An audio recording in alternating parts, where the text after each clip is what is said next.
Okay, let's get started. Good afternoon and welcome to our second In the Room series, How a Rock Solid Org Sets You Up for Success. Thank you so much for joining us today. My name is Elise and I am in ELMO's marketing team.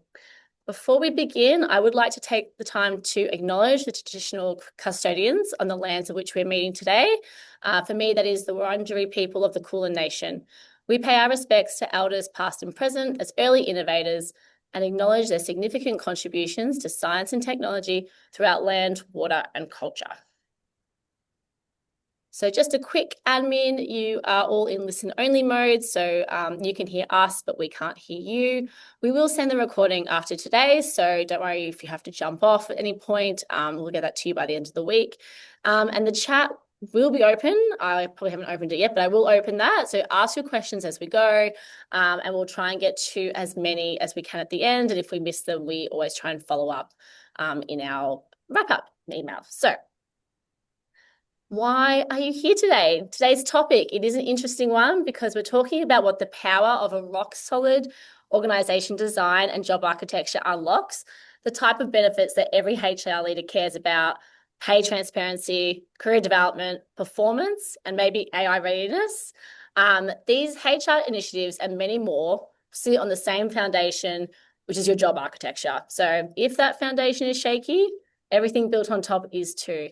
So many organizations are still working with more ad hoc structures, inconsistent titles and job descriptions that haven't been touched in years. So I wanted to start by doing a poll. Let me just, sorry, whoopsies. Oh no, sorry everyone. Technical errors while I try and quickly do a poll.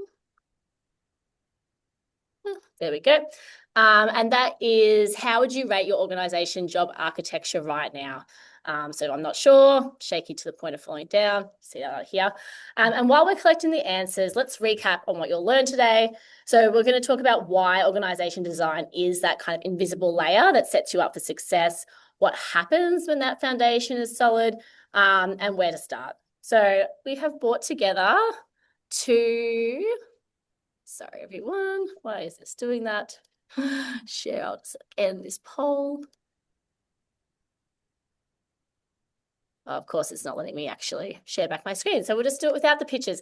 So we brought together two experienced practitioners to share with us what they've learned, what they've learned along the way, and what they think you need to know. A quick introduction. So our special guest today is Kat Thompson. She is the CEO of Zest HR and an ELMO partner. Kat has over 2 decades of experience and partners with executives and leadership teams to translate complex organizational challenges into clear, actionable, future-focused people solutions. And Anne Tosky is our Chief People Officer. She has more than 20 years experience leading transformation and cultural change across technology and high-growth organizations, including Salesforce across ANZ and Asia. At ELMO, she leads our people strategy and she is our company's customer zero. So her and her team are often the first to test and implement ELMO's own products. So she brings both a practitioner lens alongside a strategic one. So thank you both so much. Kat, I'm going to share with you the results. So I hope you can see that there. You can see. Any thoughts? It's interesting. It's kind of where we'd expect it to be. So we've got 15% saying not sure about what our current job architecture is. We've got 9% saying it's shaky to the point of falling down. So not uncommon. Often it's something that we haven't put a lot of time and attention into. 38% we're starting to notice the cracks. So that's the highest percentage that we've got. So it means that we've got a bit in place, but it's maybe not as robust as we'd like it to be. 32% we're building in the right direction, which is really good. So, might not be 100% there, but looking pretty close. And 6% are solid. So well done those of you who have your rock solid job architecture. But it's kind of that bell curve that we'd expect. Most people kind of around the midpoint, but often still with a bit of work to do. Yeah, amazing. So let's get started with, I think, and maybe for those who are not sure, that classic first question, like, what do we mean when it comes to job architecture? Like, what is it? Yeah, so When I talk about job architecture, there's really the three things that we think about, which is how work is organized, how people grow, and how decisions are made.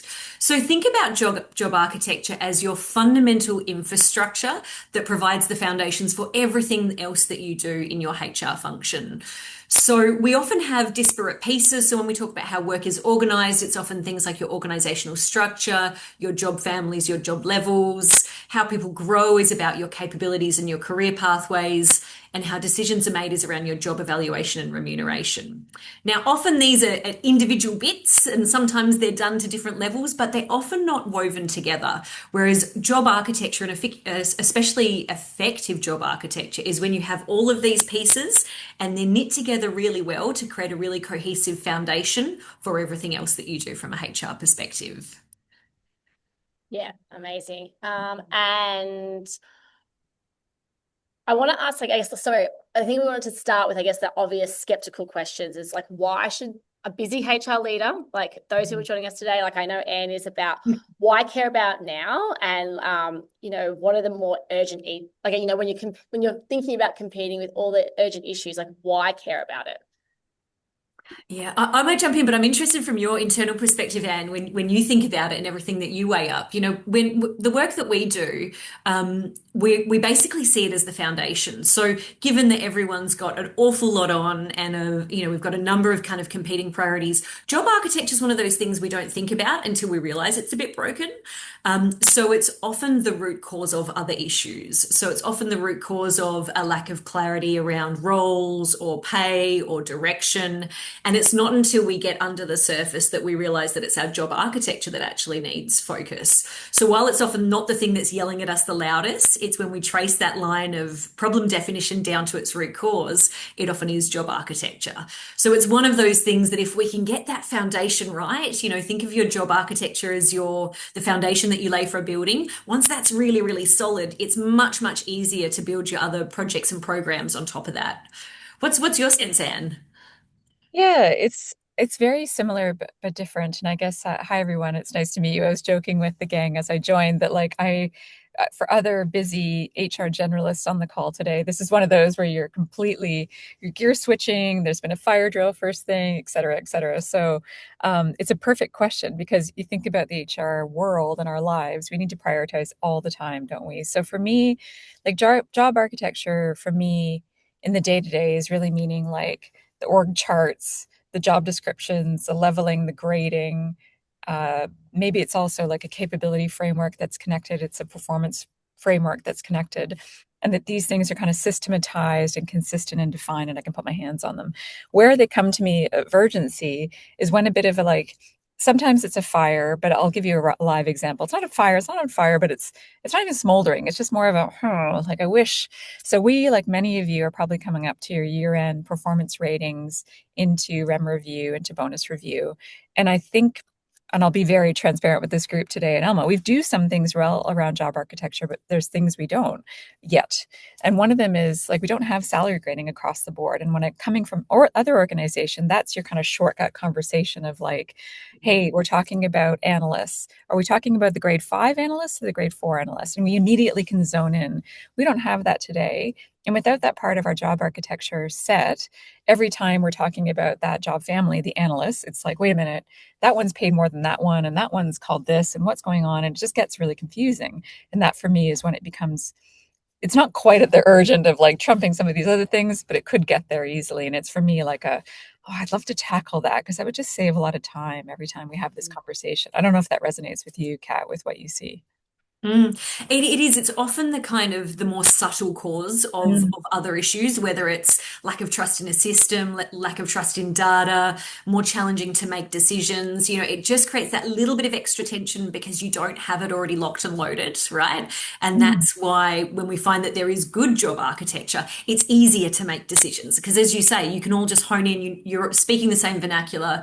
You've got that clarity. You've got that equity. So it just takes away a bit of that extra kind of thought and effort that we need to put into things that should be kind of easy to navigate, right? Hallelujah. Yep. Yep. Job Hallelujah. architecture for everyone, right? Yep. Yeah. I'm really sorry, everyone. I know you're all, a few people are commenting that they can't see you guys. So I'm trying to like simultaneously fix that while also listening to you guys Yep, talking. yep. So you guys know I'm on that while we're talking, but while I'm doing that, Kat, do you want to talk through Mm. more like what about a solid, rock solid organization or rock solid job actually, rock solid job architecture actually looks like in practice? Yeah. So Anne kind of touched on it before, right? It's when we have all of our fundamental frameworks in place and they are interconnected. So I think a good example is think about something like your core capability framework, right? That always tends to be something that we want to get to, we want to define at some point, but it's never urgent, it's never on fire. There's always things that are kind of more important than that.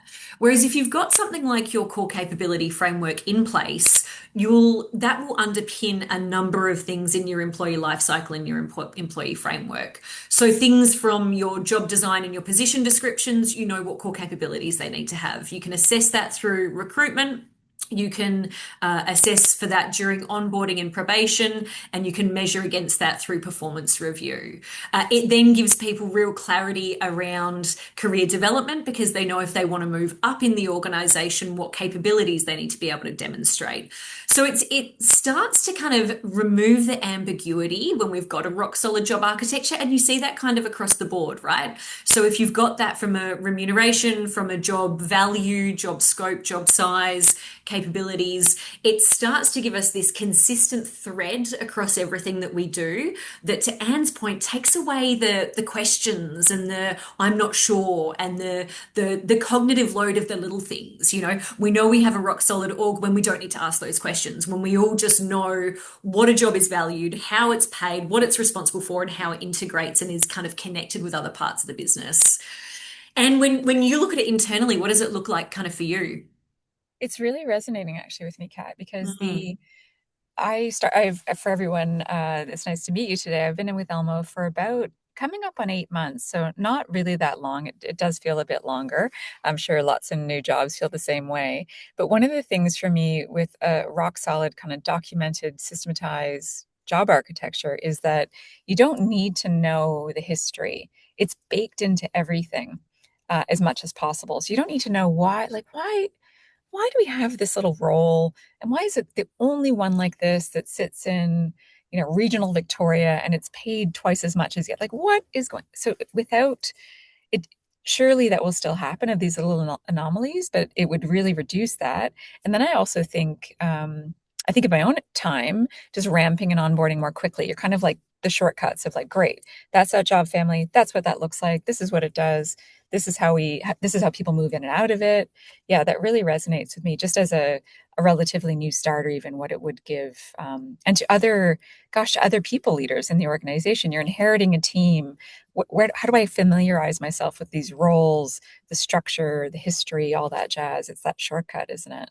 Mm. And I think you see it in leaders, right? When it's rock solid, leaders find it easier to make decisions and they Mhm. don't need to come to HR for so many of those kind of context questions because they have the tools and the understanding, right? So that self-service and empowerment of our team leaders. Yeah. Yeah, that really resonates with me too. Because if you need to go to HR every time to get like, give me my report on my people, their salaries, their roles, their tenures, job leveling, profile, like all that stuff, please don't send anyone to me. Like, please, it's self-service, self-service. Exactly. I love Exactly. the people leaders, but please don't come. Please self-service. Yeah, Exactly. exactly. I just got a little a question in the chat, and I think it might be a little bit relevant for both you, maybe even Anne. I might ask you first. Someone said, at the risk of showing my age, is the term job architecture a more recent terminology? Yeah, I think that I'm happy to start in Cat Way, and I think it's a really interesting one because I think about the world of technology and IT, and I remember lots early days talking about the IT architecture. What are the pieces of physical tech you have in your company and the ones in the cloud?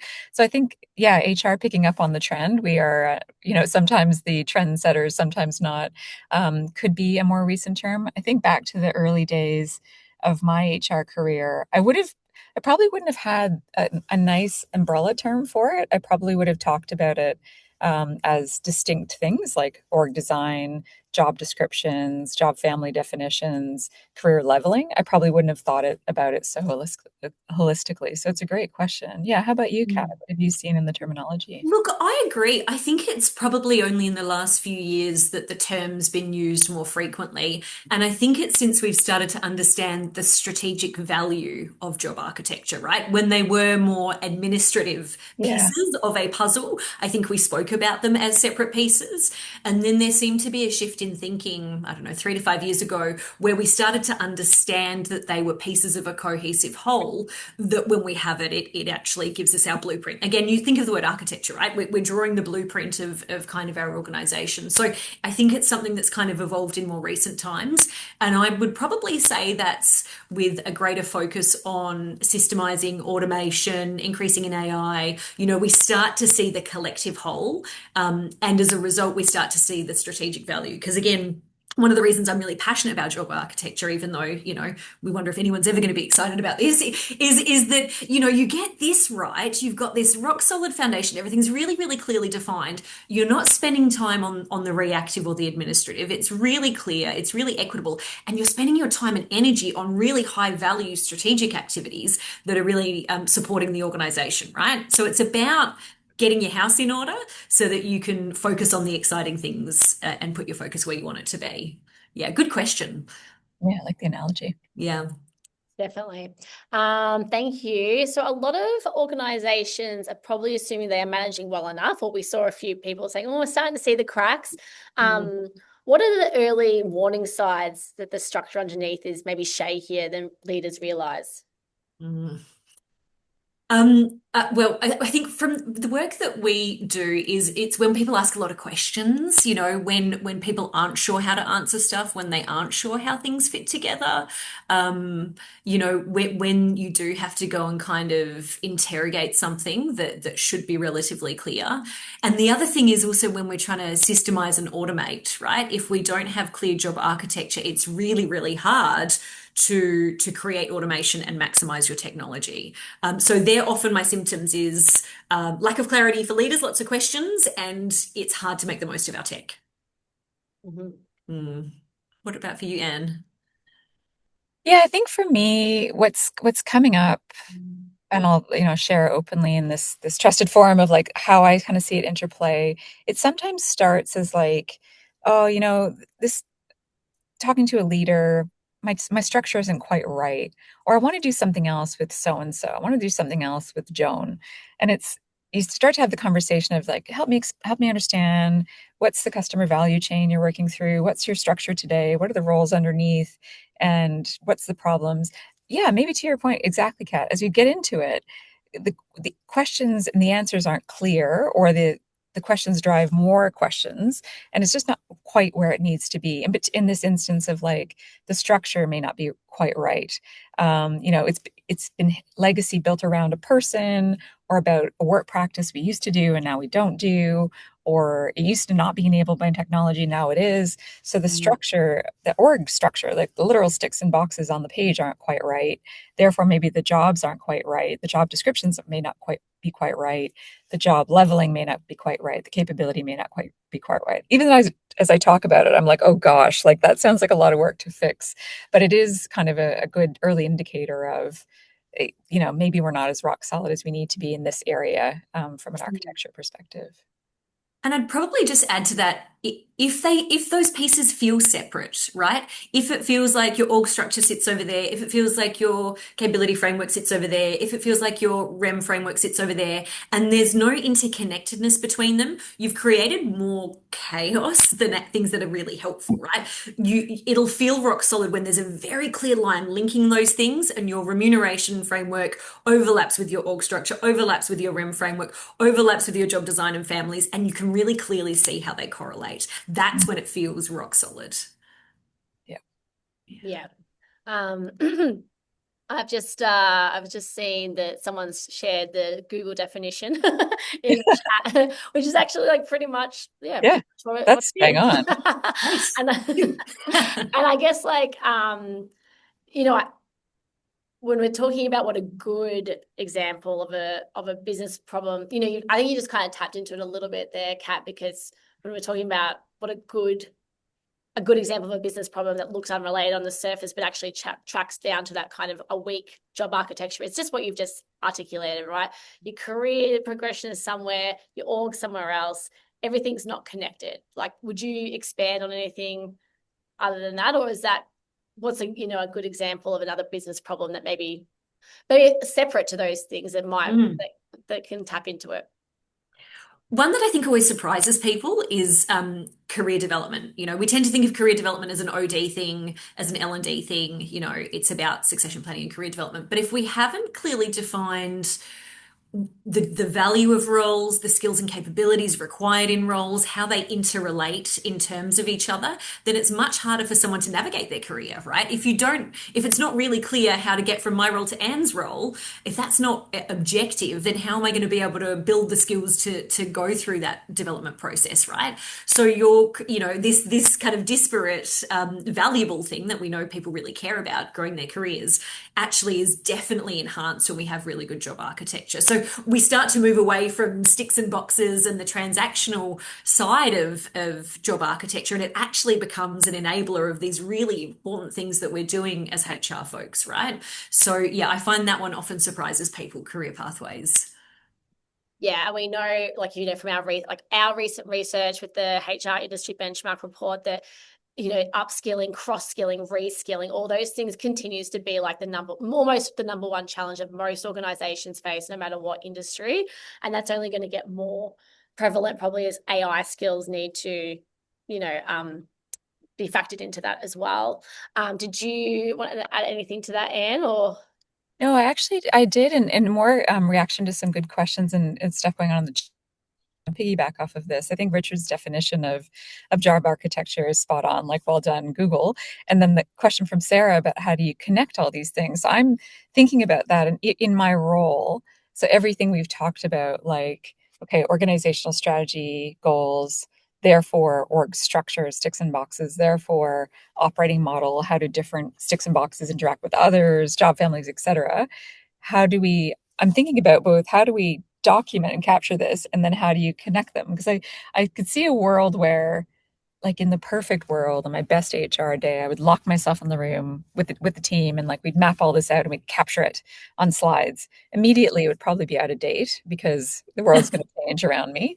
And then actually, I'm never going to do that. So I think that's actually, I'm interested, Kat, what do you see as you work with your clients on, like, kind of where to start to unpick, to connect things? And I'm taking this down as notes, as like, where should I start? Because some of these things are just like, I'm not going to lock myself in a room.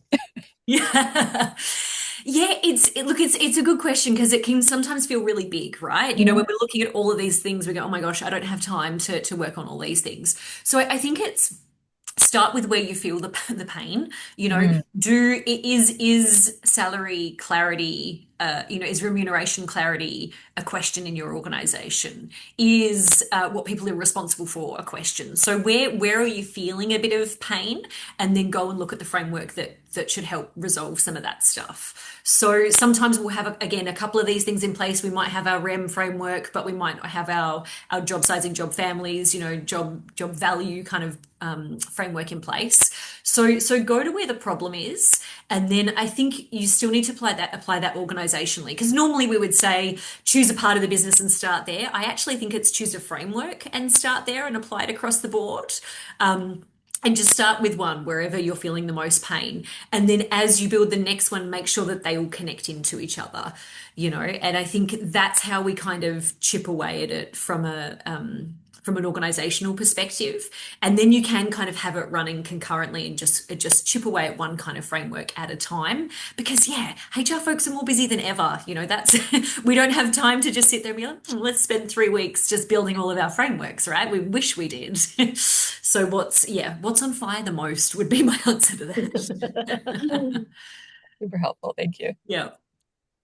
And I think, like one of the things that, what's on fire the most, maybe if we think about like this time of year, performance is coming, performance reviews are coming up for many people on that cycle. REM reviews are coming up. Pay transparency gets more attention. And many organizations are still treating pay transparency as a policy or remuneration issue. So how can that job architecture changed in that conversation? I'm really passionate about this because it's if we don't have a clear way on how we value a role, how can we have a clear way that we remunerate those roles in relation to each other? So while we can have a REM policy, if we haven't got a really clear, objective, and equitable way of valuing the role itself, it's hard to overlay that with a REM framework, right?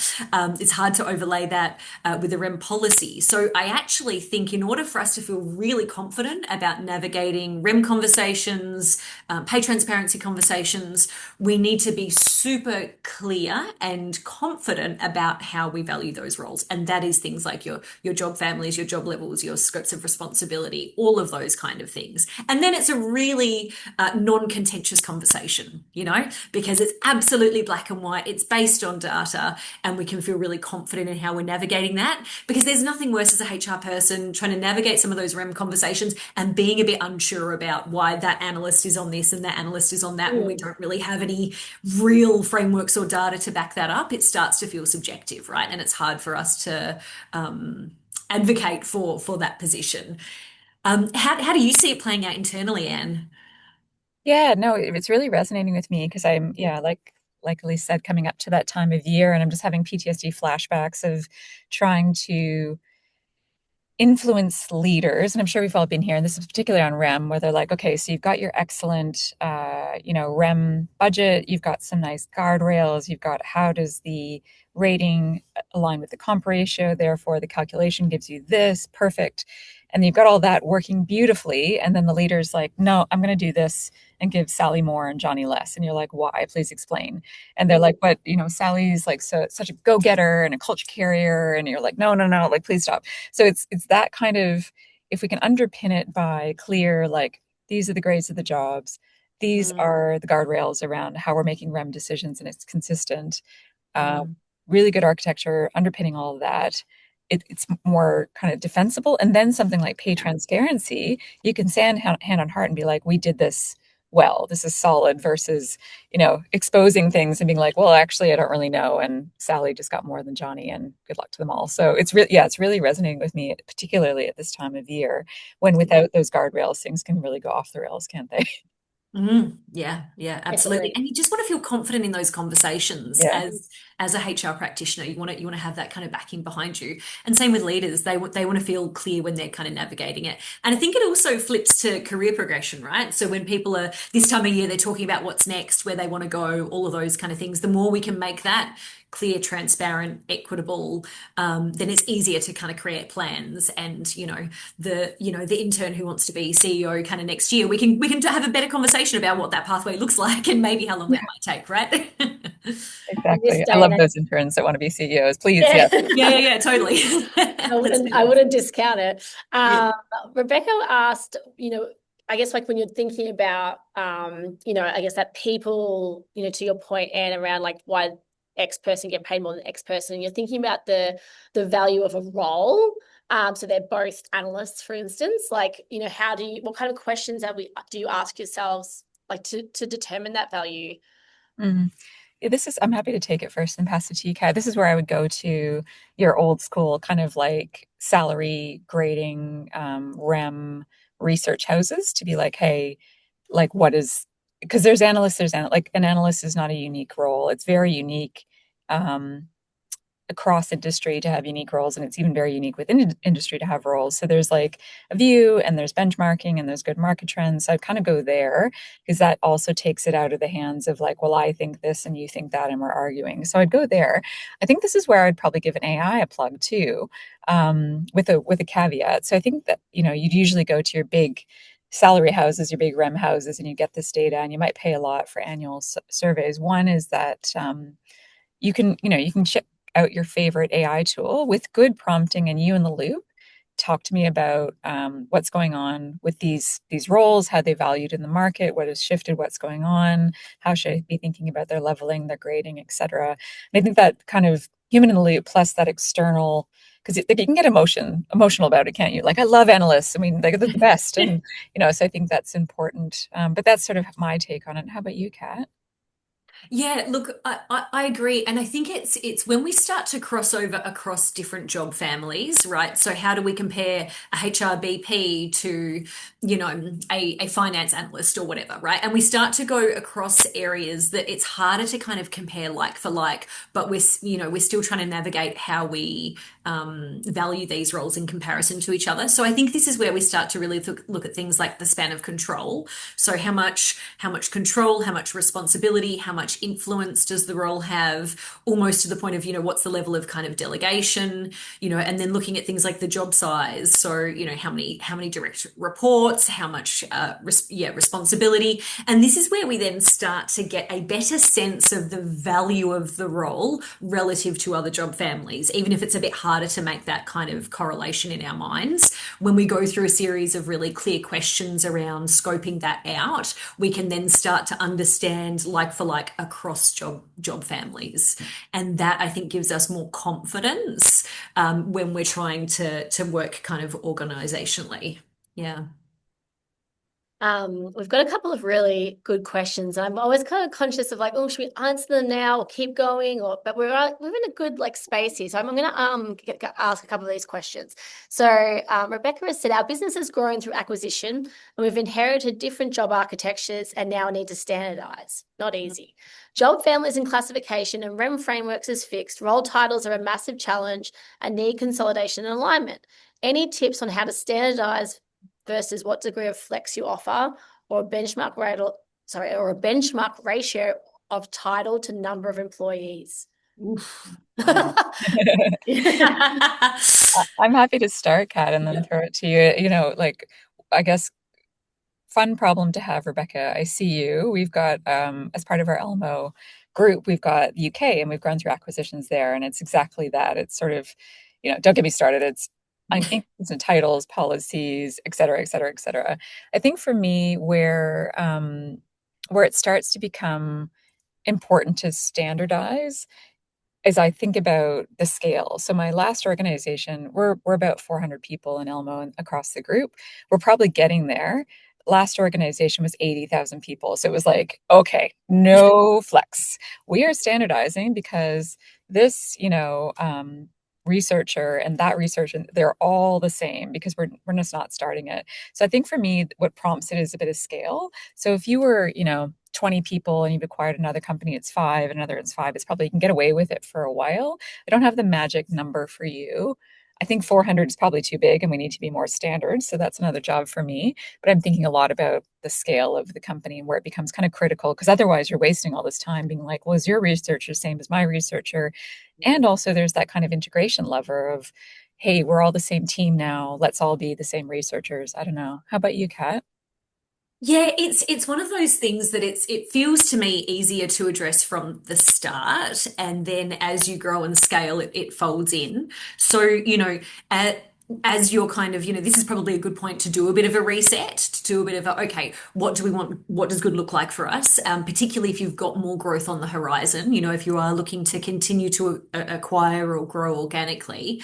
I would probably suggest it's going to make your life easier and the leaders' lives easier if you do a little bit of that reset piece now, both in terms of what you were talking about in terms of org structure, job titles, etc., but even things like your capability frameworks, your remuneration frameworks, all of those kind of pieces, and start embedding them across. Because then, as you acquire other organizations, you just bring them into your new structure, right? You would do a piece to map what their roles, titles, etc. are, and you would then just bring them into your framework, and it's going to make for a bit of a smoother transition. And I think not just operationally, but also culturally. I think to Anne's point, right? Like if we're becoming one organization, how do we speak in a similar way? How are we titled in the same way, remunerated in the same way? It starts to break down some of that kind of us and them. And then the other flip side of this is your technology, data, and automation. If you can't automate chaos. So the more chaos we have in an organization, the harder it's going to be to get the most out of your HR tech product, your payroll solution. Your data is probably going to be a bit more shaky. So in terms of being able to manage your day-to-day activities and tasks, it's definitely worthwhile trying to create order from the start, because then your life is going to be easier and the leaders' lives are going to be easier too. Yeah, I've just written down, you can't automate chaos, Cat. You're so right. There's that thing for me of like, we're all striving for, and I know I just saw this from you, Rebecca, your 8,000 people need just like, yeah. So as an HR function, we're probably never going to get any more funding that we've got today, any more staffing, et cetera. We might be able to bring in trusted advisors, consultants at some times, but if we're doing the heavy lift now to standardize, then we can automate, freeing up our time to then focus on the other. And your point about payroll, like, oh God, like, yeah, that's a whole other thing if the payroll team trying to decipher, is this research or the same as that? My gosh. Yeah. Good, really good point. Yeah. And I see it coming up in the conversations around AI, to your point, Anne, is, people are wanting to lean in, make the most of the new tools, make the most of the automation, which is fantastic. We're all for that. But, that's where that you can't automate chaos comes in. If we haven't clearly defined our roles, our tasks, and what's involved, we don't know what we can really leverage AI for, right? And because then there's a whole work design piece when we're building AI agents, for example, in our organizations. If we haven't defined what we do and who does it, how can we know what we can give to AI? And then secondly, once we've done that, we need to know what's left over so that we're redesigning our roles to be more human focused, right? So again, we've got to get that foundation right if we want to be leaning in and maximizing our technology, particularly AI automation. Mm. Mm. Well, AI is really only ever as good as the data and the foundation that it can read, right? So I think that's something that we try and like push very heavily at ELMO, is just like, that having that starting foundation so that you can build on. And I think Richard, I think, had a question in the Q&A. I just answered it, but in talking about specifically about ELMO, if you have HR core position led, then you are starting off your, like, I guess your brain, so to speak, or your foundation by positions rather than people, and that allows you to start building on from there into your capability frameworks. And I'll ask a question at the end about if you want to hear more about that. So where was I? So for an HR lead, there are a lot of HR leaders listening today, and they're probably maybe starting to suspect, I think we're certainly getting a lot of different questions, that their current setup is maybe it's a bit messy, maybe it's a bit shaky. And you touched on this a little bit before, Kat, but where should they start before turning it into a massive transformation project? Yeah, I think back to the previous discussion is where are you feeling the most pain right now? Is it REM? Is it capability? Is it reporting lines? Those kind of things. Start there. Start with whatever is is causing you a headache, and clarify that one piece, and just start with that, and you'll start to see some benefits even there. But even, let's say, it's your REM framework. How are you then connecting that in? Have you built into your job creation process how you check in with your REM framework? Have you built that into your performance review and remuneration cycle? So don't build a framework and leave it on the shelf. Build a framework and embed it into everything it touches on. Do that. And then run, for 6 months using that, and you'll start to see some of the benefits of it. And then you can go, right, what's my next most on fire thing, and find that one, and then go do that, right? And then connect it in with all of your programs and systems and processes.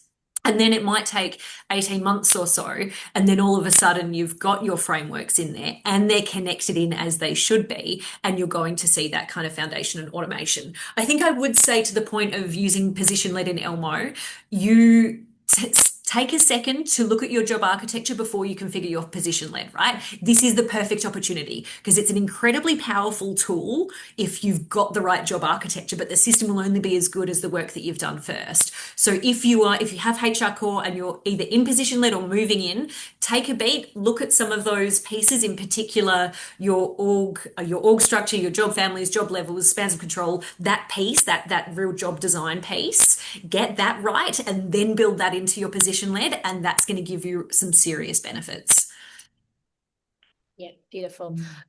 This might be like kind of obvious, I guess, around like the foundation, but someone asked, like, how do you make sure, like, once you've if you build those frameworks, for instance, you're looking at the REM fire that's on fire first, and then you're turning your attention to your career development fire. How do you make sure that they don't sit in silos? Like, is it counterintuitive because it is a foundation, or like what would your advice be there? Yeah, I'm happy to start and then pass to Kat. I think for me, what I would be looking for and what I'm hoping for is everything to be systematized into the HR system so that I don't like that's where it lives and then it feeds. So the great example would be like I said before, like we need to do some work on job grading. We don't have that shortcut yet. And I think it would really help us. It would help speed things along. It would help be clear on recruitment. So every time we recruit, it doesn't have to be like, what's the salary again? It's like this role and they're a grade 5 and therefore the salary and we should hire them at that, through to REM review, through to are they paid competitively, through to ratings, et cetera. And but putting that into the system such as ELMO and baking that into every step of the way would be my key, because then I don't need to, I can set it, forget it, it's connected. I can then review it systemically, but it doesn't, what wouldn't work for me would be framework on the shelf on a PowerPoint that I need to drag out and refresh and then remember to connect. I think that for me would be a architecture house of cards and it would all fall over. But yeah, how about you, Kat? What do you see? I 100% agree. So when I see this done well, if we talk about maybe core capability and technical capability frameworks, right? Because they're two, core is for everyone, technical is craft specific. You know, it's almost like you build those, you integrate them across the employee life cycle, and then you never actually look at the framework again. No one needs that because it's built into your position descriptions, it's built into your recruitment process, it's built into your onboarding and probation reviews, it's built into your performance reviews, it's built into your career development, because they become the criteria that you're assessing performance against, that defines success, and that helps people understand how they kind of move up and move through. So I actually, you're bang on, Anne. Like when this is done well, you build the framework, you embed it across everything. So you never actually look at the framework. It's just defining everything else that you do. And I think this is where I see it kind of stall in a lot of organizations. They build the framework and it doesn't get integrated into the programs. And then it's just an academic exercise basically that hasn't really added any meaningful or tangible value. No leader's ever going to go look at that. No one cares about it. They want to be able to get on and do their job. So the whole idea about these things is it's helping people navigate their teams, do their job, and make good decisions. You've flagged something for me, Kat, which is like some of these things we're talking about today, like the competency frameworks, et Mm. cetera, REM frameworks. These are things like as an HR practitioner, rightly so, we should go get really nerdy about and like make sure it's really great. But what you describe is like as a leader, I'm time poor, I'm switching gears, I'm doing A, B, and C. It's time to hire. The Mm. competencies are baked into the recruitment process. Excellent. It's time to evaluate. They're baked in. So it's exactly that. It's making sure the customer, the managers, the leaders, employees, it's just baked in and it's nice and easy. And they don't need to know about job architecture or capability frameworks. It's just baked in really beautifully. Yeah, Yeah. that would be the magic. Yep, that's where we want to get to for Yeah. sure. And I wonder if you mentioned other leaders before, Kat, but like I'm thinking most people on this call are probably in HR, the HR leaders. You know that I guess to bring a kind of foundation like this to the business needs more buy-in than just yourself and potentially like your CPO. So like and maybe I'll start with you. Where would you see the most friction between say HR, payroll leadership, when the underlying architecture is unclear, and how can you talk to it to I guess solve it in a language that helps them Mm. understand? Yeah, I think it's back to like a comment that Kat made about starting where the pain is or looking where the pain is or the friction is. So I think that would be key. And then it's really an influencing conversation with the senior leadership team and other parties of like, this is a real problem and we should fix it. Sometimes it comes to you, sometimes you bring it to them. We've got a live example here for us. Um, that I'll share in confidence, but it's a typical problem. I've seen this again and again. Of we're on position led, great. We have approved roles in our budget. So this is the approved role. These roles exist and they're budgeted at X for the year. And we should have, no matter what's going on with those roles, should always be able to see them. So if the role is vacant for a moment while someone is on leave, or the role is vacant for the foreseeable future because someone has left, we should always see those positions, those roles. We do not have that today. So finance, my lovely finance colleagues, I love you so much.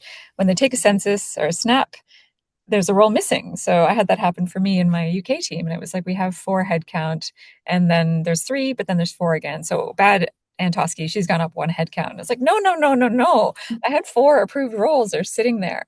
So this is an interesting problem for job architecture because there's an HR piece to this that I own of like, okay, we have position led. How can we get position IDs? How can we map those back to the finance way of the world? How would, where can we integrate this? Where can we integrate that with that system? So we're all speaking the same language. And when it comes to figure out how many roles we have open, it's not this like shuffling in the night and whispers. It's like, no, here's the list and it's super clear. So that for me is trying to find, the pain point where it's commercial and valuable is kind of where we're at. Like we just need to focus on the real nitty gritty and then kind of showing what we could solve for and trying to influence. So wish me luck with that one.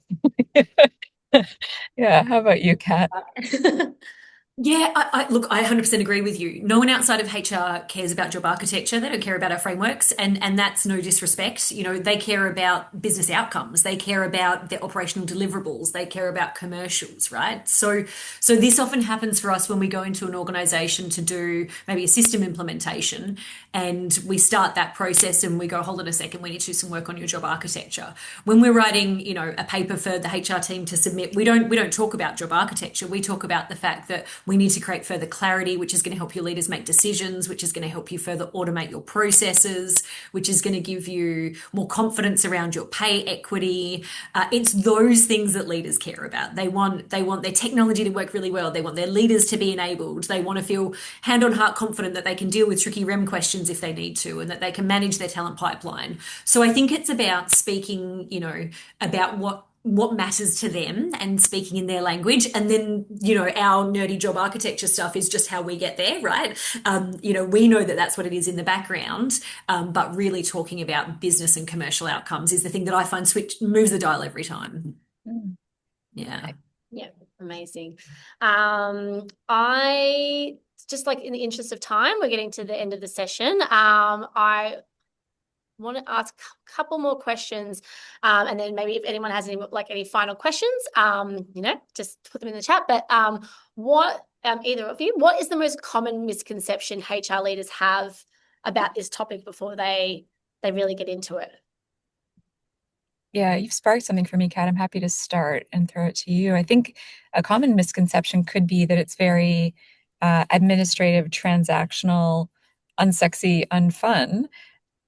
And there's some work to be done. It's not like there is some work at the tools to be done, but done well and done efficiently then unlocks real strategic conversations. Like how beneficial is it an HR professional to not be talking about, hey, like we've got 4 analysts and we call them all different things, and versus the conversation of, hey, strategically I've reviewed our org design and I think we have some opportunities for future based on the capabilities we have. Like totally different strategic conversation as an HR person, which is I think what we've all been striving to do. So I think that could be a misconception of it's pretty ugly admin work, but it can be very impactful and powerful, I think would be mine. Yeah, how about you, Kat?